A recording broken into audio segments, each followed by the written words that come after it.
Savolimiz hamshiralik o'zini o'zi band qilish faoliyati turi hisoblanadimi? O'zbekiston Respublikasi Prezidentining 8-iyun 2020-yildagi 47-42 sonli qarori bilan tasdiqlangan o'zini o'zi band qiladigan shaxslar uchun faoliyat turlari ro'yxati shakllangan. Ushbu ro'yxatning 68-raqamida hamshiralik ishi o'zini o'zi band qilish faoliyat turiga kiradi.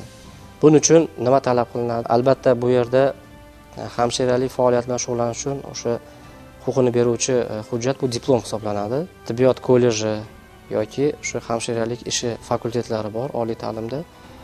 Shu yo'nalishlarda ta'lim olib, diplomga ega bo'lish kerak bo'ladi. Bilamiz, hammamizga ma'lum, hozir har bir hamshiralikka o'qigan fuqarolar ish bilan ta'minlanishi qiyin bo'lyapti, o'sha poliklinika yoki больницаlarda.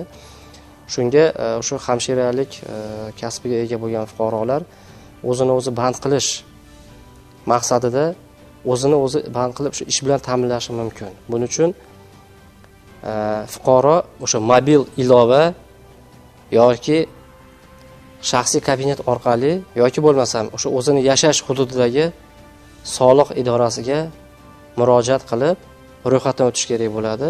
Bu ro'yxatdan o'tgandan keyin soliq idorasi tomonidan yoki o'sha mobil ilova orqali ma'lumot oladi. O'sha ma'lumotda o'zini o'zi band qilish bo'yicha ro'yxatdan o'tganligi va faoliyat turi belgilab qo'yiladi. Bunda endi o'sha soliq tizimi yagona milliy mehnat tizimi bilan bazasiga kiritiladi bu faoliyat turi. Ya'ni bunda endi pensiya hisoblash uchun daromad hajmi aniqlanadi. O'zini o'zi band qilish tartibida mehnat faoliyatini amalga oshirish natijasida olingan daromadlarga jismoniy shaxslardan daromad solig'i, ya'ni bizning tilimizda подоходный налог deyiladi, подоходный налог undirilmaydi. Bunda endi shu hamshiralik ishi bilan shug'ullanmoqchi bo'lgan fuqarolar daromad solig'idan ozod qilingan.